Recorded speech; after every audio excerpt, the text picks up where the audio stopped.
अस्सलाम वालेकुम। मेरा नाम doctor Fariya Bukhari doctor Fab है। पाकिस्तान इस्लाम पॉजिटिव लीग की चेयरपर्सन हूँ। आज यहाँ पर एहतजाज करने आई हूँ कराची प्रेस क्लब के सामने।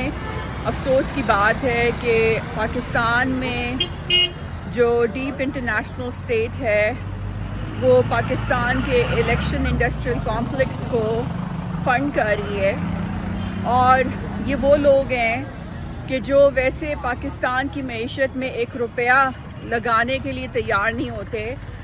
इनके पास हमारे फाइनेंस मिनिस्टर जाते हैं, उनको बताते हैं कि ये 25 करोड़ मेहनती पाकिस्तानियों का मुल्क है, तुम लोग यहाँ पर आओ, पैसा लगाओ, इंडस्ट्री लगाओ और तुम्हें यहाँ पे इतना प्रॉफिट भी होगा और यहाँ पे तुम्हारे बिजनेसेस को बहुत सक्सेस भी मिलेगी।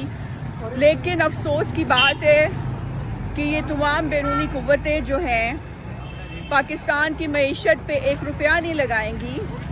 लेकिन जब भी पाकिस्तान में इलेक्शन का नाम आता है तो ये अपने अपने मुल्कों की एजेंसियों को सरगर्म कर देते हैं ताकि पाकिस्तानियों का इलेक्शन जो है उसको ख़राब किया जाए, अपनी पसंद के कैंडिडेट्स को खड़ा किया जाए, और उसके नतीजे में हमारे हिस्से में आते हैं सिर्फ वही करप्ट लोग कि जिनकी करप्शन पूरी दुनिया के सामने साबित हो चुकी है। छोटी पार्टियों को कोई चांस नहीं देता।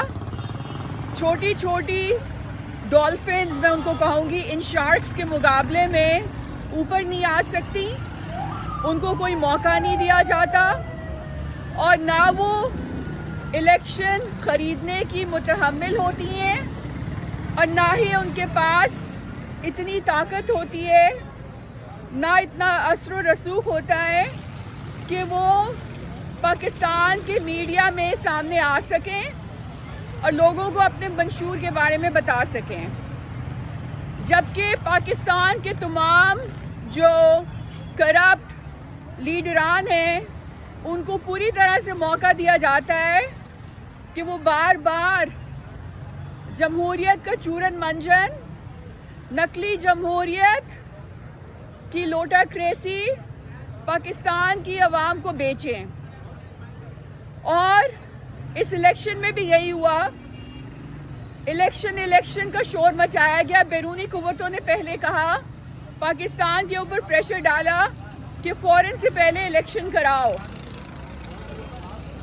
उसके बाद जब इलेक्शन की डेट डिसाइड हो गई तो इन्होंने अपनी अपनी मर्जी के कैंडिडेट्स खड़े कर दिए जो कि हमेशा से ही इंतहाई करप्ट और इंतहाई क्रिमिनल हैं। मैं नाम लूँगी नवाज शरीफ का, नाम लूँगी शहबाज शरीफ का, इत्तेफाक ब्रदर्स का, जरदारी माफिया का, उसके बेटे बिलावल भुट्टो का, इमरान खान का, बुशरा बीबी का, जो कि दोनों करप्ट हैं, वो भी करप्ट हैं, उनकी करप्शन साबित हो चुकी है, MQM का। क्या हमारी किस्मत में सिर्फ यही करप्ट लोग लिखे हुए हैं? आखिर कब इस मुल्क को 25 करोड़ लोगों में से एक ईमानदार, दयानतदार लीडर मिलेगा कि जो इस मुल्क की आवाम से मोहब्बत करता हो, जो कि अपने बारे में मत सोचे बल्कि इस आवाम के बारे में सोचे, जो कि वो करे कि जो कायदे आज़म ने हमें कहा कि इस मुल्क को जमहूरी तरीके से, ऑनेस्टी के साथ, दयानतदारी के साथ इस्लामिक प्रिंसिपल्स ऑफ डेमोक्रेसी के ऊपर चलाया जाए, हज़रत उमर फारूक रज़ी ताला अन्हु की खिलाफत में बताए हुए रास्ते पर चलाया जाए कि अगर एक लेक पर बकरी को भी रिस्क नहीं मिल रहा तो उसकी अकाउंटेबिलिटी भी जो है वो हुक्मरान से ली जाए। आखिर हम कब बदलेंगे? क्या इसी तरह से इस मुल्क का निज़ाम चलता रहेगा कि करप्ट लीडरान को पाकिस्तान का प्राइम मिनिस्टर बनाया जाए? Nawaz Sharif corrupt, Zardari corrupt, Imran corrupt, MQM corrupt और जमाते इस्लामी जिनसे थोड़ी सी उम्मीद थी। सिराज भाई से मैं एक दफ़ा मिली तो उन्होंने मुझे कहा कि इमरान तो सांप है। ये सिराजुल हक जमाते इस्लामी के अमीर के अल्फाज हैं कि इमरान खान तो सांप है। आज वो सांप इतना अच्छा लगा जमाते इस्लामी को कि उन्होंने अपने वोटरों से गद्दारी करके हाफिज रहमान ने इल्हाक कर लिया इस सांप के साथ। कराची के इतने लोगों ने जमाते इस्लामी को इमरान खान की इंतशारी सियासत से घबरा कर वोट दिया, इसलिए कि जमाते इस्लामी इस इंतशारी करप्ट दहशतगर्द से इल्हाक कर ले। क्या यही आपका नजरिया? क्या यही आपकी सोच? बेचारी आवाम घिस गई, पिस गई आप लोगों को जिताने में। वो नवाज जो बेनजीर भुट्टो को पीली टैक्सी कहता था, वो बिलावल जिसको अपनी माँ की हुर्मत की कोई परवाह नहीं, ये लोग आपस में भाई भाई बन गए और इलेक्शन में अवाम को, वोटरों को एक दूसरे का नाम ले लेकर बुलाते रहे कि हम आएंगे तो तुम्हें उसके खिलाफ इंसाफ दिलाकर रहेंगे, हम आएंगे तो ये कर देंगे। और जब इनको सीटें इतनी नहीं मिली कि ये हुकूमत बना सके तो जो शैतान था वो फरिश्ता बन गया और जो ईवल था वो अब इनकलाब लाने वाला मसीहा बन गया। ये यहाँ की चूरन मंजन सियासत है जिसका मंजन हमें पिछले इतने सालों से खिलाया जा रहा है। अवाम बीमार हो चुकी है, अंदर से खोखली हो चुकी है, हमारा इंफ्रास्ट्रक्चर ख़त्म हो चुका है। एक इदारे के अलावा कोई इदारा यहाँ पे काम करने के लिए तैयार नहीं है। हर एक को झूठ बोलने की आदत पड़ गई है क्योंकि झूठ बोलकर आप प्राइम मिनिस्टर बन सकते हैं। ये ट्रेंड जो कि इतने सालों से इस मुल्क में चल रहा है, उसकी वजह से माशी दहशतगर्दी आम हो गई है। ब्यूरोक्रेसी काम नहीं करती, जुडिशरी काम नहीं करती, पार्लियामेंट काम नहीं करती, तो वो छोटा क्लर्क कहता है कि मैं क्यों काम करूं, मैं भी रिश्वत लूंगा, मैं भी झूठ बोलूंगा। जर्नलिस्ट कहता है कि मैंने भी अपने बच्चों का पेट पालना है तो मैं भी रिश्वत लेकर फलानी पार्टी को बहुत जोरों शोर से उसकी हमायत में प्रोग्राम्स करूंगा। मीडिया बकाव हो गया, जुडिशरी वाले अपने फेवरेट्स बना के बैठे हुए हैं। कोई PMLN पार्टी का है, कोई पाकिस्तान तहरीक इंसाफ का है, कोई MQM का है, कोई जरदारी का है। पाकिस्तान के साथ कौन है भाई? पाकिस्तानियों के साथ कौन है? आज मैंने नया तमाशा देखा इंटरनेट पे, सोशल मीडिया पर। इंतशारी पार्टी पाकिस्तान तहरीक इंसाफ ने एक नया हैशटैग लगाया हुआ था, बायकॉट कैंट। मैंने आज एहतजाज के लिए आना नहीं था, लेकिन मैंने ये कहा कि अमेरिका में अगर कोई बायकॉट पेंटागन लिखे, यूरोप या ब्रिटेन में अगर कोई बायकॉट नेटो या MI6 लिखे और उसके ऊपर, अभी बड़े मजे की बात है, जरा सुने जरा तहम्मुल से। अच्छा, ये लिख कर उसके ऊपर जीसस क्राइस्ट की तस्वीर लगा दे ताकि जिसने शेयर नहीं भी करना वो हैशटैग, तो वो भी शेयर करे, तो आपको पता है उसके साथ सलूक क्या होगा। लेकिन पाकिस्तान के ट्विटर पे इन सब ने, इंतशारी पार्टी वालों ने बायकॉट कैंट लगाया है और उसके साथ अस्तगफिरुल्लाह नबी पाक सल्लल्लाहु अलैहि वसल्लम के रोज़ा मुबारक की तस्वीरें लगाई हैं, कुरानी आयात लगाई हैं और इसके अलावा बहुत सेक्रेड जो इस्लाम की मॉन्यूमेंट हैं उनकी तस्वीरें लगाई हैं ताकि जिसने नहीं भी शेयर करना वो शेयर करे और ये ट्रेंड बायकॉट कैंट जो है ये पॉपुलर हो जाए। इस वक्त पूरी दुनिया में सबसे ज्यादा ज़ायनिस्ट लॉबीज के जरीदे, न्यूज आउटलेट्स इमरान खान की हमायत कर रहे हैं और कादियानी लॉबी डॉक्टर आसिफ महमूद ने खुल्लम खुल्ला अमेरिका में ऐलान कर दिया है कि वो इमरान खान को सपोर्ट करेगा और वो अमेरिका की जो वाइस प्रेसिडेंट है कमाला हैरिस का उसकी कैंपेन का एक बहुत पिवटल हिस्सा है। इस वक्त गोल्डस्मिथ रॉथस्चाइल्ड नेक्सस चाहता है कि पाकिस्तान में इमरान खान जैसा लूज कैनन आ जाए जिसके जरिए वो पाकिस्तान को तबाह करें, पाकिस्तान के GHQ पर रोज हमला हो, पाकिस्तान का कैंट का बायकॉट हो, पाकिस्तान की मईशत जो पहले ही ख़राब है मज़ीद ख़राब हो जाए। जहां इजराइल के प्रोडक्ट्स का बायकॉट होना चाहिए वहां पे ये कैंट का बायकॉट करा रहे हैं।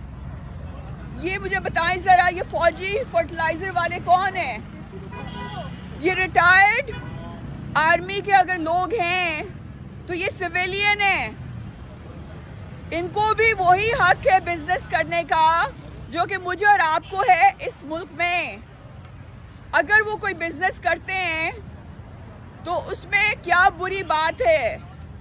पूरे अमेरिका में, पूरी दुनिया में रिटायर्ड पुलिस ऑफिसर या रिटायर्ड आर्मी ऑफिसर बिजनेस भी करता है, बिजनेस भी चलाता है, लेकिन कभी भी उसके ऊपर इस तरह से अटैक नहीं किया जाता, उसको पॉलिटिकल ATM कैश कार्ड नहीं बनाया जाता सिवाय पाकिस्तान के।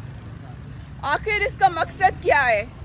इसका मकसद वही है जो कि हम पिछले इतने सालों से देख रहे हैं कि पूरी दुनिया में पाकिस्तान की आर्मी को बदनाम किया जाए ताकि पाकिस्तान की आर्मी कमज़ोर हो जाए। आपको पता है जिस दिन पाकिस्तान की रियासत कमज़ोर हो गई तो हमारा जो न्यूक्लियर असासा है वो गलत लोगों के हाथ में जा सकता है, TTP के हाथ में जा सकता है, BLA के हाथ में जा सकता है, दहशतगर्दों के हाथ में जा सकता है और पूरी दुनिया में पटाखे छोड़े जा सकते हैं। इसलिए रियासत को कमज़ोर करने का मकसद ये भी है कि बैरूनी कुव्वतें चाहती हैं कि हमारे न्यूक्लियर असासे जो हैं वो गलत लोगों के हाथ में चले जाएं ताकि पटाखे न्यूक्लियर ना सिर्फ पाकिस्तान में फटें बल्कि पूरी दुनिया में फटें और वो हमें पाकिस्तानियों को पूरी दुनिया में जलील करके रख दें। इस बात पर अपने हैरी ट्रूमैन को तो आज तक इन्होंने जलील किया नहीं, जिसने हिरोशिमा और नागासाकी में अटैक कराया था उसको तो आज तक जलील किया नहीं, कि जिसने इतने लोगों को शहीद कर दिया। इंसानियत के ऊपर जो सबसे बड़ा हमला हुआ वो और किसी ने नहीं किया, एक अमेरिकी सदर ने किया जिसका नाम था हैरी ट्रूमैन, और जापान पे किया। और किस वजह से किया आप सबको पता है। अब मुझे बताएं कि ये लोग पाकिस्तान की रियासत को कमज़ोर क्यों करना चाहते हैं? ये चाहते हैं हमारे न्यूक्लियर असासे जो हैं रियासत इतनी कमज़ोर हो जाए कि उनकी हिफाजत ना कर सके। आज अगर एक इंतशारी जहनी मरीज़ इमरान खान GHQ पर हमला करने की बार बार आवाज़ लगाता है, जिस दिन GHQ तबाह हो गया, जिस दिन पाकिस्तान की सेंसिटिव तंसीबात तबाह हो गई, उस दिन TTP BLA को पूरा मौका मिल जाएगा कि पाकिस्तान के न्यूक्लियर एसेट्स को वो ऑक्यूपाई कर लें और अपने मकसद के लिए इस्तेमाल करें। और सबसे पहले ये न्यूक्लियर धमाका करेंगे हम पाकिस्तानियों पर, क्योंकि TTP की फंडिंग आती है दिल्ली से, ये बात साबित हो चुकी है। BLA की फंडिंग आती है दिल्ली से और दिल्ली वाले चाहते हैं कि पाकिस्तान तबाह हो जाए, बर्बाद हो जाए और पाकिस्तान का कोई मुस्तकबिल ना हो। इसलिए अपनी रियासत को खुद अपने हाथों से आग मत लगाएं। और दूसरी बात, मेरे प्यारे सहाफ़ियों को क्या ये बात नज़र नहीं आ रही कि जब इलेक्शन हो रहा था तो there was a big elephant, एक बहुत बड़ा सफ़ेद हाथी इलेक्शन में धांधली कर रहा था। वो एस्टैब्लिशमेंट नहीं थी, वो रियासत नहीं थी, वो CIA, मोसाद और रॉ के लोग थे जो इलेक्शन इंडस्ट्रियल कॉम्प्लेक्स पे हमेशा इन्वेस्ट करते हैं ताकि अपनी मर्जी का बंदा जितवा सकें। आखिर ये सफेद हाथी CIA, मोसाद, रॉ हमारे सहाफियों को क्यों नहीं नजर आ रहा? हर रोज सैयद आसिम मुनीर के ऊपर गन्स तान कर खड़े हो जाते हैं आपको ये इतनी बड़ी इलेक्शन की रिगिंग नजर क्यों नहीं आ रही जो कि बैरूनी एजेंसियों ने की पाकिस्तान के खिलाफ, पाकिस्तान की डेमोक्रेसी के खिलाफ? बेफॉर्म नकली छापे गए। आपको पता है मेरी फैमिली के लोग, मैं नहीं गई थी लेकिन मेरी फैमिली के कुछ लोग वोट देने गए। उन्होंने वोट देना था जमात इस्लामी को क्योंकि वो तीनों पार्टियों से तंग आ चुके हैं। इमरान खान की पार्टी से तंग है, नवाज की पार्टी से तंग है, जरदारी की पार्टी से तंग है, MQM से भी तंग है। वो गए जमात इस्लामी को वोट देने और बैलेट पेपर पे जमात इस्लामी का तराजू का साइन ही नहीं था। तो उन्होंने कहा अब इनमें से किसको वोट दे, तो उन्होंने फिर मजबूरन, क्योंकि बड़ी मुश्किल से आए थे, उन्होंने किसी ना किसी को तो देना है, उन्होंने नवाज को दे दिया वोट। और मजे की बात यह है कि उस घर के तीन लोग थे, उस घर के थे, उनके 3 वोट थे और वो तीनों वोट जो है वो काउंट नहीं हुए और उस जगह से PPP जीत गई। आप मुझे बताएं कि ये तीसरी कुव्वत कौन है कि जो जरदारी को जितवा गई कराची से? क्योंकि अगर इस्टेब्लिशमेंट, आपका ये दावा है कि इस्टेब्लिशमेंट नवाज शरीफ को लाना चाह रही है और इस्टेब्लिशमेंट ने रिगिंग की, तो फिर मुझे बताएं कि वो नवाज शरीफ का, मेरी फैमिली का वो वोट कैसे चोरी हो गया? इस बात का कोई जवाब दे दे मुझे जरा। आप यही कह रहे हैं ना कि सैयद आसिम मुनीर नवाज शरीफ को प्राइम मिनिस्टर बनाना चाहता है और सैयद आसिम मुनीर ने रिगिंग कराई, यही कहा है ना आपने? तो मुझे एक बात बताएं, मेरी फैमिली ने नवाज शरीफ को वोट दिया, मैंने नहीं, मैं उसके खिलाफ हूं, लेकिन नवाज का वोट चोरी हो गया कराची से, जरदारी जीत गया। अब मुझे बताएं कि ये वोट नवाज का अगर इस्टेब्लिशमेंट ने चोरी नहीं किया, क्योंकि इस्टेब्लिशमेंट आपके बयानिए के मुताबिक नवाज को जितवाना चाहती थी, तो ये चोरी किसने किया? मेरे प्यारे सहाफियों, आपको क्या यहाँ पे वो इनविजिबल सफेद हाथी नजर नहीं आ रहा कि जिसने हमारे इलेक्शन में धांधली की? अमरीकियों को भनक पड़ी कि रशिया ने उनका इलेक्शन हैक किया है, उन्होंने मुसीबत डाल दी। हमारे यहाँ पे जिसका दिल चाहता है, इंडिया का दिल चाहता है हमारा इलेक्शन हैक कर लेता है, अमेरिका का दिल चाहता है हमारा इलेक्शन हैक कर लेता है, इजराइल का दिल चाहता है हमारा इलेक्शन हैक कर देते हैं। आप इसके बारे में बात नहीं करोगे, शोर नहीं मचाओगे, कॉन्फ्रेंसेस नहीं करोगे, तो ये प्रोसेस, ये इलेक्शन इंडस्ट्रियल प्रोसेस और इलेक्शन इंडस्ट्रियल कॉम्प्लेक्स जो कि इंतहाई करप्ट हो चुका है, इसको कैसे हम इसमें रिफॉर्म करेंगे? मेरे इस बात का जवाब दे दें। हर बात पे इस मुल्क में छींक भी किसी को आती है, गमला भी टूटता है, तो आप गन्ने लेकर, बंदूकें लेकर GHQ पहुंच जाते हो। मुझे बताओ जरा कि आपको इतना बड़ा सफेद हाथी इलेक्शन में रद्दोबदल करते हुए क्यों नहीं नजर आया? नवाज का वोट कराची से चोरी हो गया, जरदारी जीत गया क्योंकि CIA उसके साथ थी। PTI वाले बेफॉर्म नकली लेके फिर रहे हैं। वो नकली फॉर्म किसने छपवाए, कहां से आए? कोई है इतना समझदार, दयानतदार, मुहिब्बे वतन सहाफी जो कि इन बैरूनी साजिशों को बेनकाब करे और इस इलेक्शन इंडस्ट्रियल कॉम्प्लेक्स को एक्सपोज करे ताकि आइंदा इस किस्म की कोई भी बदमाशी पाकिस्तान के इलेक्शंस में ना हो सके, ताकि हमें भी कोई दयानतदार प्राइम मिनिस्टर मिले। हमारा हक नहीं है क्या हमारी किस्मत में ये डीप इंटरनेशनल स्टेट के सारे चट्टे बट्टे करप्ट प्राइम मिनिस्टर्स ही लिखे हैं जो पाकिस्तान के लिए कुछ भी नहीं करते, जिन्होंने पाकिस्तान का सत्यानाश कर दिया? ये बैरूनी कुव्वतें आगे पीछे हमारी मईशत पे 1 रुपया नहीं लगाती और जब हमारा इलेक्शन आता है तो अरबों रुपया खर्च करती हैं और हमारा इलेक्शन हाईजैक करके ले जाती हैं। आप लोग रियासत को कमजोर करेंगे तो आप उन बैरूनी कुव्वतों का साथ देंगे जो हमारा मुल्क एक दफा तोड़ चुके हैं और अब मजीद तोड़ना चाहते हैं। हमारा चीफ ऑफ आर्मी स्टाफ तो हर 3 साल बाद बदल जाता है।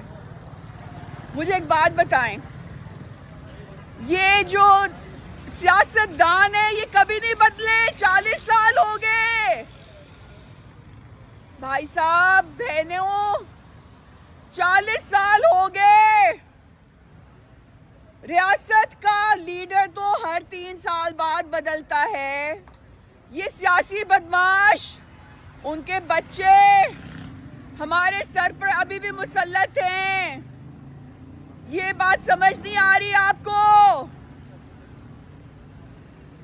40 साल पहले का पाकिस्तान भी गरीब था, आज का पाकिस्तान भी गरीब है क्योंकि रियासत का लीडर तो हर 3 साल बाद बदल गए। चलो मुशर्रफ आया चला गया, ठीक है, लेकिन सिंध की हुकूमत पिछले इतनी दहाइयों से जरदारी बादशाह के पास है और अभी भी है।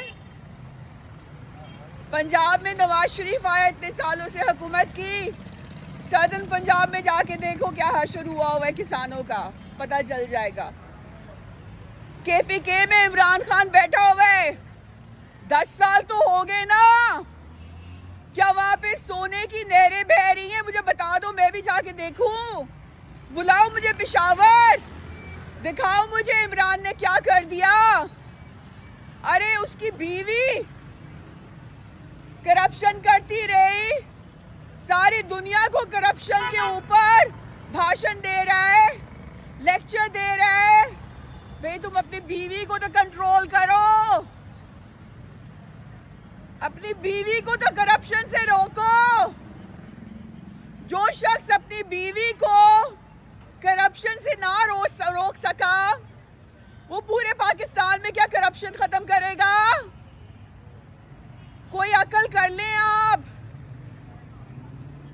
पूरा का पूरा सेहूनी मीडिया, ज़ायनिस्ट मीडिया इस वक्त तड़प रहा है कि इमरान खान जैसा लूज कैनन इंतशारी लीडर पाकिस्तान का प्राइम मिनिस्टर क्यों नहीं बन सका। क्यों? क्योंकि उन्होंने अभी ईरान पे हमला करना है, साउथ चाइना सी पे हमला करना है, अफगानिस्तान में अपनी बेस बनानी है और वो ये सब कुछ पाकिस्तान में मिलिट्री बेस बनाए बगैर नहीं कर सकते। अगर सैयद आसिम मुनीर करप्ट होता तो आज आपको जगह जगह अमेरिकी सोल्जर्स नजर आ रहे होते। यहाँ पर अमेरिका को मिलिट्री बेस मिल चुकी होती। किधर है अमेरिकी सोल्जर्स? यहाँ पे मुझे बताएं जरा, कहाँ है अमेरिकी मिलिट्री बेस पाकिस्तान में? दिखाएं मुझे कहीं जरा। कोई दिमाग इस्तेमाल कर ले। रियासत के ऊपर बंदूकें चलाने से पहले ये सोच लें कि ये चमन तुम्हारा है और तुम इस चमन से हो। अगर इस चमन को तुमने जलाया तो सबसे पहले इस चमन में तुम सब खुद जलोगे। अल्लाह हाफिज।